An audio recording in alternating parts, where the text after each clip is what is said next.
क्या आप भी सोच रहे हैं 10th के बाद करियर बनाने की? तो ज्वाइन कीजिए एकमात्र सबसे बड़ा विश्वसनीय Asian Infotech computer training centre. MSCIT के तहत महाराष्ट्र सरकार से मान्यता प्राप्त सेंटर में आपको मिलेंगे computer course, Tally Prime with GST computer programming, Marathi and English typing, AutoCAD, core Java, advanced Excel जैसे advanced job oriented diploma courses के साथ qualified teacher, fully AC classrooms, 100% practical based training, best infrastructure, digital classrooms जैसी सभी आधुनिक सुविधाएं। जब इतना सब मिले एक ही संस्थान में तो कहीं और क्यों जाना? Asian Infotech computer training centre में आज ही एडमिशन लेने के लिए संपर्क करें Rameshwar complex, Harad, Malvan. Phone number 9422304274।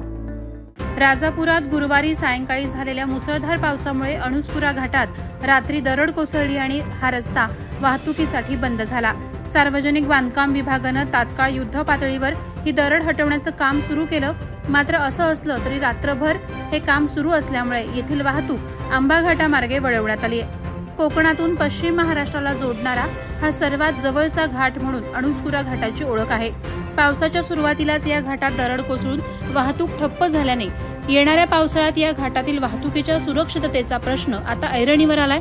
Anuskura घाटात दरड कोसळल्याची माहिती मिळताच सार्वजनिक बांधकाम विभागानं ही दरड हटवण्यासाठी तातडीनं घटनास्थळी एक JCB पाठवला होता। दरड हटवण्याचं काम तत्काळ रात्रीच हाती घेण्यात आलं होतं। हे काम युद्ध पातळीवर सुरू आहे। पोलीस अधिकाऱ्यांसह ग्राम विभागाचे अधिकारी आणि कर्मचारी घटनास्थळी पोहोचले। कोसळलेली दरड बाजूला करून वाहतूक पूर्ववत करण्यासाठी रात्रभर प्रयत्न सुरू होते। मात्र असं असताना येथील वाहतूक पर्यायी मार्गाने आंबा घाटामार्गे वळवण्यात आली आहे। प्रहार डिजिटलसाठी नरेंद्र मोहिते, राजापूर।